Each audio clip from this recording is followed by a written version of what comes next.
भैयाओं तथा बहनों, ऑनलाइन कक्षा कक्ष में आपका हार्दिक स्वागत एवं अभिनंदन।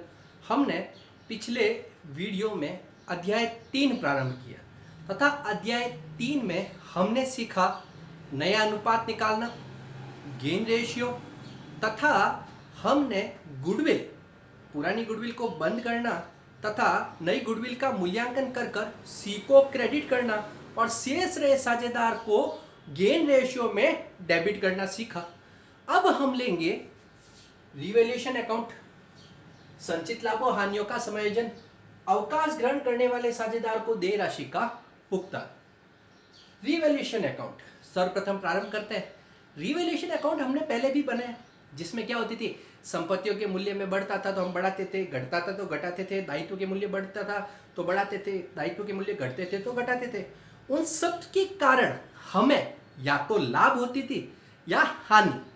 तो हम क्या करते थे कि साहब यदि लाभ होता तो हम पुराने अनुपात में बांट देते। किनको? पुराने साझेदारों को। पुराने अनुपात में पुराने साझेदार को बांट देते तथा यदि हमें हानि होती तो भी हम यही करते। परंतु अब आप उस लाभ को ऑल पार्टनर्स, सभी पार्टनर्स उनमें बांटोगे। जैसे प्रश्न में आपको लिखा हुआ आएगा ए बी सी, 3 साझेदार है, सी छोड़कर जा रहा है, अवकाश ग्रहण कर रहा है, परंतु आपको जो रिवैल्यूएशन का लाभ होगा वो तीनों में, ए बी सी तीनों में बांटना पड़ेगा, क्योंकि रिवैल्यूएशन का लाभ हो चाहे हानि, वो तीनों साझेदार ऑल पार्टनर्स में बटेगा। किसमें बटेगा? ऑल पार्टनर्स में बटेगा। उसके बाद अपन आगे बढ़ते हैं तो आपका नेक्स्ट जो है कि रिवैल्यूएशन के लिए हम प्रविष्टि करते थे, revaluation account debit to A B, 2 साझेदार होते थे तो, परंतु अब क्या होगा, revaluation account debit to all partners. कब? जब लाभ हो तथा हानि हो तो हम प्रविष्टि क्या करेंगे कि साहब all partners account debit to revaluation. हमें रिवैल्यूएशन इसमें भी बनाना पड़ेगा, परंतु हमें एक याद रखनी है, यहाँ पर ऑल पार्टनर्स आएंगे, अर्थात जितने पार्टनर्स है वो सभी रिवैल्यूएशन के लाभ तथा हानियों में हिस्सेदार बनेंगे। उसके बाद अपन आगे लेते हैं संचित लाभों और हानियों का समायोजन। General reserve, profit and loss, investment fluctuation reserve, workman compensation reserve, profit and loss assets में आता था तब, एडवर्टाइजमेंट एक्सपेंसेस। तो इनको क्या करना है कि इनको पुराने साझेदारों में बांट देना है, परंतु अब पुराने साझेदार कौन कौन के वही काम ए बी सी पुराने हैं, सी छोड़कर जा रहा है, परंतु अपन को ए बी और सी सभी साझेदार ऑल पार्टनर्स में यह general reserve, profit and loss बांट देना है। क्योंकि हमें पता है कि general reserve, profit and loss, investment fluctuation reserve, workman compensation reserve यदि लायबिलिटीज में आए हुए हैं तो होता है क्रेडिट, तो इनको करते हैं हम डेबिट तथा साझेदार क्या हो जाएंगे? क्रेडिट। वही प्रॉफिट एंड लॉस और एडवर्टाइजमेंट एक्सपेंसेस कहाँ आए हुए हैं कि साहब एसेट्स में आए हुए हैं, डेबिट होते हैं, तो उनको करेंगे क्रेडिट। तो डेबिट कौन होंगे? All partners. किस रेशियो में? पुराने अनुपात में। किस रेशियो में? पुराने अनुपात में, सभी साझेदार ऑल पार्टनर्स। उसके बाद में आपका है अवकाश ग्रहण करने वाले साझेदार को देय राशि का भुगतान। यदि कोई साझेदार व्यवसाय छोड़कर जा रहा है, अवकाश ग्रहण कर रहा है, उस समय आप भुगतान के लिए क्या क्या अपनाओगे? तो सबसे पहले आपका है इसमें आएगा, वो आएगा कि साहब एक मुश्त भुगतान। ये क्या चीज है एक मुश्त भुगतान? अर्थात जो साझेदार छोड़कर जाएगा वो अपनी कैपिटल तथा अन्य समायोजन कर कर पैसा लेकर जाएगा।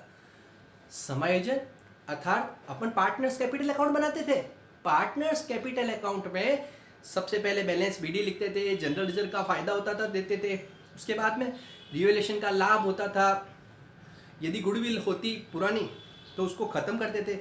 उसके बाद में आपकी जो अंत में पूंजी होती थी, अर्थात general reserve, profit and loss, revaluation के लाभ से पूंजी क्या हो जाती है, बढ़ जाती है।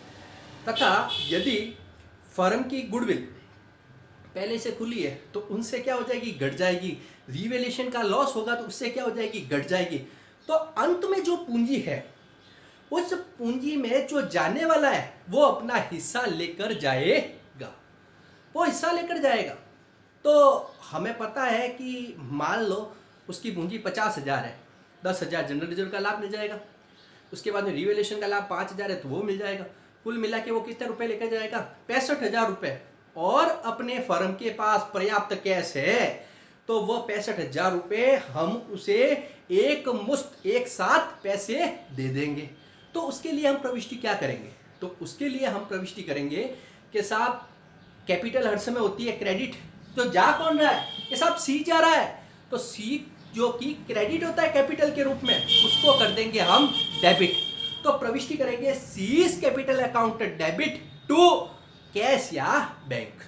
हम भुगतान कर देंगे। कब करेंगे यह ध्यान रखना, जब कैश पर्याप्त हो उस समय हम एक मुश्त भुगतान करते हैं। अगला लेते हैं। सूचना के अभाव में, अर्थात आपको प्रश्न में कोई भुगतान करने की सूचना नहीं दी गई है तो हम उसके कैपिटल खाते को ऋण खाते में हस्तांतरित कर देते हैं। अर्थात जो रिटायरिंग पार्टनर्स होता है उसकी जो कैपिटल होती है उसको हम क्या कर देंगे, डेबिट कर देंगे। तो प्रविष्टि होगी retiring partners capital account debit to retiring partners loan account. सूचना के अभाव में नीचे आपको कोई इन्फॉर्मेशन नहीं दी गई है तो उसको ऋण खाते में हस्तांतरित कर दिया जाता है। नंबर 2 पर लेते हैं हम आंशिक भुगतान। अर्थात यदि उसकी रकम रिटायरिंग पार्टनर्स की जो कि ले जाने के लिए कैपिटल 70,000 रुपये हो रही है तो हम उसे क्या कहते हैं कि साहब 40,000 रुपये तो हम नकद दे देंगे, 30,000 का ऋण दे दो। अर्थात उसको 40,000 रुपये तो नकद दे देंगे, 30,000 रुपये उसके ऋण के रूप में रख देंगे। तो हम प्रविष्टि क्या करेंगे, प्रविष्टि retiring partners capital account debit, वो तो डेबिट होगा। अब भुगतान कितना करना था, उसमें से अपन ने कितना किया कि साहब भुगतान 70,000 करना था, कितना किया कि साहब 40,000 किया, 30,000 क्या हो गए ऋण के रूप में। तो प्रविष्टि हो जाएगी retiring partners capital account debit 70,000 to bank, कितना दे दिया कि साहब 40,000 रुपये, टू जो रिटायरिंग पार्टनर है उसका लोन का खाता खोल देंगे, एंट्री हो जाएगी रिटायरिंग पार्टनर्स लोन। तो पूरी प्रविष्टि होगी retiring partners capital account debit to bank to retiring partners loan account. उस 30,000 को हमें दायित्व के रूप में दिखाना पड़ेगा। कब, जब हम चिट्ठे का निर्माण करेंगे उस समय दायित्व के रूप में दिखाना पड़ेगा, क्योंकि हमने लोन उससे लिया है। उसके बाद आगे किस्तों में भुगतान। किस्तों में भुगतान क्या है, ये किस्तों में भुगतान अर्थात पुराने साझेदार मिलकर यह फैसला कर लेते हैं कि भाई हम आपको भुगतान किस्तों में करेंगे। अर्थात मान लो 3 पार्टनर्स हैं ए बी सी और सी अवकाश ग्रहण कर रहा है, तो सी को जो भुगतान करना है उसके लिए ए और बी उससे बात कर लेते हैं, समझौता कर लेते हैं कि हम आपको भुगतान थोड़े थोड़े 6 महीने बाद, साल भर बाद भुगतान कर देंगे। अर्थात मान लो आपने समय ले लिया 4 साल, तो 4 लाख रुपए यदि उसकी पूंजी की राशि बनती है तो उस पूंजी की राशि को ऋण खाते में हस्तांतरित कर देंगे 4 लाख रुपए। तथा आपने कहा कि साहब 4 लाख को हम 1-1 लाख रुपए 4 साल तक देंगे, तो उसको उस लोन के लिए आपको ब्याज चुकाना पड़ेगा। किसको, फर्म को चुकाना पड़ेगा ब्याज। यदि सूचना के अभाव है कि साहब ब्याज की दर नहीं दी हुई है तो 6% अन्यथा जो दर दी हुई है उस पर आपको ऋण पर ब्याज चुकाना पड़ेगा। अब प्रविष्टि क्या होगी? तो पार्टनर्स, रिटायरिंग पार्टनर्स जो है वो क्या हो जाएगा? डेबिट। तो प्रविष्टि होगी retiring partners capital account debit to retiring partners loan account. वो पैसा लॉन अकाउंट में हस्तांतरित कर देंगे। आपको मैंने अभी कहा 4 लाख रुपए ले लिया उदाहरण, प्रतिवर्ष 1-1 लाख चुका रहा हूँ, तो पहले साल भर का ब्याज हो गया आपके 4 लाख का 10% 40,000। प्रतिवर्ष 1 लाख चुकाऊंगा तो 1 लाख तो चुकाना है वो रकम और 40,000 ब्याज। तो पहले वर्ष चुकाऊंगा मैं 1,40,000। अगले साल आपके पीछे जो शेष बचेगा वो बच जाएगा 3 लाख। 3 लाख पर फिर ब्याज 10% की दर से 30,000। तो चुकाऊंगा रकम 1,30,000। पूरा एक अभ्यास प्रश्न लेंगे अभी। तो प्रविष्टियां क्या होती है? तो ब्याज के लिए, हम प्रविष्टि करते हैं कि interest on loan account debit to retiring partners loan account, तथा जो भुगतान करेंगे प्रतिवर्ष उसके लिए प्रविष्टि क्या करेंगे? Retiring partners loan account debit to bank, उसको भुगतान करने पर। एक अभ्यास प्रश्न के द्वारा इसको पूरा समझेंगे। मतलब हमें 3 प्रविष्टियों से ये अकाउंट पूर्ण होगा। फर्म में ए, बी और सी फर्म में साझेदार हैं। 1 जनवरी 2015 को ए अवकाश ग्रहण करता है।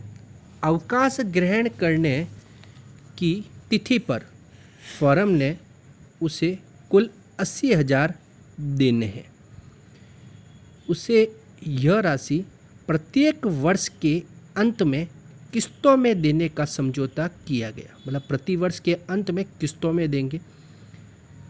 इसके लिए ए का ऋण खाता बनाइए। 10% वार्षिक ब्याज सहित 4 वार्षिक किस्तों में करना है। ब्याज की दर 10% रहेगी तथा 4 किस्तों में आपको ऋण का भुगतान करना है। प्रश्न के अनुसार हमने एज लॉन अकाउंट का निर्माण किया। डेट पर्टिकुलर अमाउंट, एक तरफ डेबिट दूसरी तरफ क्रेडिट।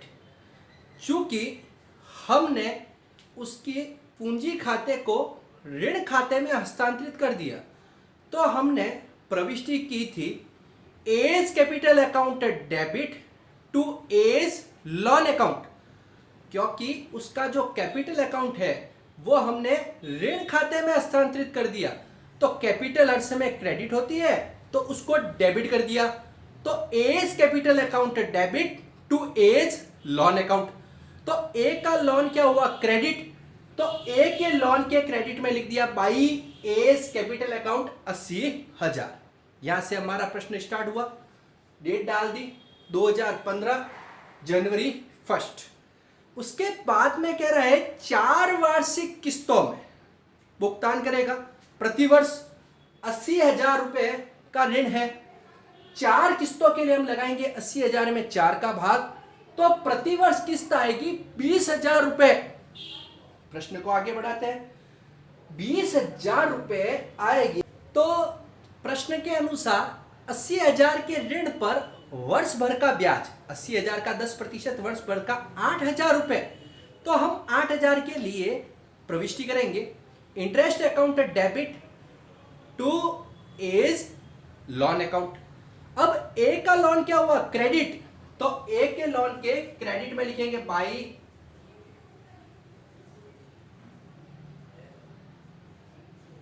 इंटरेस्ट 8,000 रुपए। कब? अंतिम 1 जनवरी, तो अंतिम तारीख हो जाएगी आपके 31 दिसंबर। 31 दिसंबर को 8,000 रुपए ब्याज हो गया। अब प्रश्न के अनुसार आपको प्रतिवर्ष किस्त कितने की चुकानी है? 20,000 की, तथा 8,000 ब्याज के। तो कितने हो गए? 28,000, 20,000 की तो किस्त, 8,000 का ब्याज, तो किस्त कितने की हो गई, चुकाओगे जो 28,000 की, तो 28,000 रुपए जब आप चुकाओगे तो प्रविष्टि होगी A's loan account debit to bank. तो हम करेंगे वही 2015 31 दिसंबर टू बैंक, कितने हजार, 28,000, बैलेंस बच जाएगा आपके, योग लगाएंगे 88,000, 28,000 जाएंगे तो टू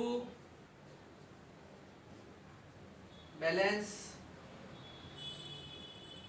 सीडी 60,000, योग आ जाएगा 88,000, तारीख वही 31 दिसंबर।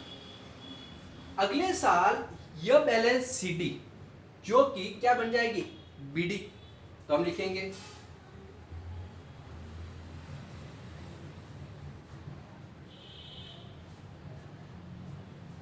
बीडी 60,000, तारीख 2016 जनवरी 1।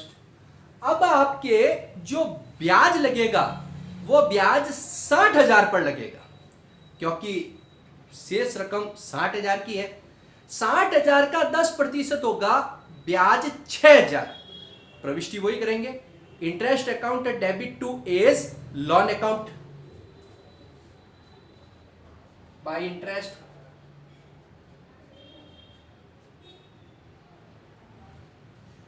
साठ हजार का 10%, 6,000, 31 दिसंबर।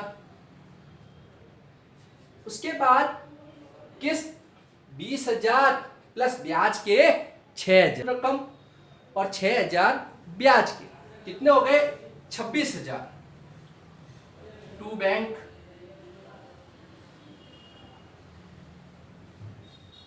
26,000 2016 31 दिसंबर, 31 दिसंबर को शेष आ जाएगा टू बैलेंस सीडी। अब टू बैलेंस सीडी 31 दिसंबर को आएगा, कितना, योग लगाया 66,000, 26,000 गए, बैलेंस सीडी बच जाएगा 40,000,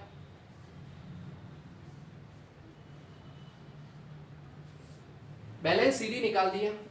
यही बैलेंस सीडी अगले वर्ष बन जाएगा आपका बीडी 2017 जनवरी 1 बाई बैलेंस बीडी 40,000। अब 40,000 पर ब्याज होगा वर्ष का 10%, 4,000, प्रविष्टि करेंगे interest account debit to A's loan account, तो लिख देंगे 31 दिसंबर को बाई इंटरेस्ट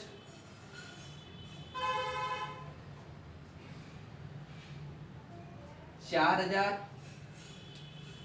20,000 की तो किस्त, 4,000 ब्याज हो जाएगा 24,000, प्रविष्टि A's loan account debit to bank,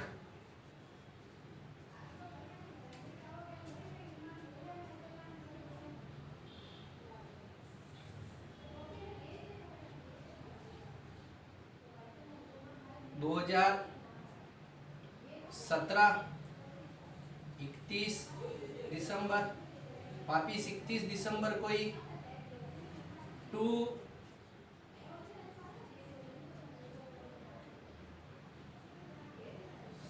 CD 44 में से 24 गए, 20,000 योग 44,000, 44,000 कुछ भी नहीं है। 44,000 में से 24,000 घटे, बैलेंस सीडी बच गया 20,000 31 दिसंबर को।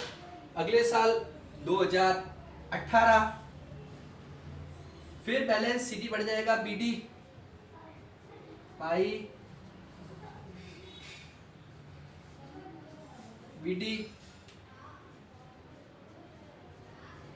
20,000 का 10% ब्याज 2,000 प्रविष्टि हो जाएगी। Interest account debit to A's loan account, A's के लॉन में क्रेडिट में लिख देंगे बाई इंटरेस्ट 2,000। कब?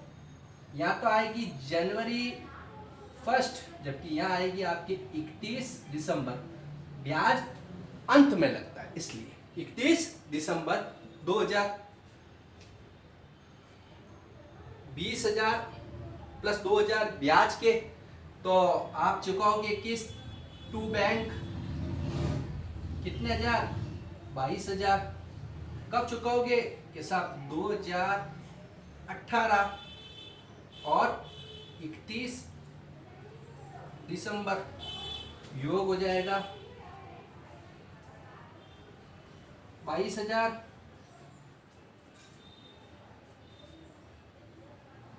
और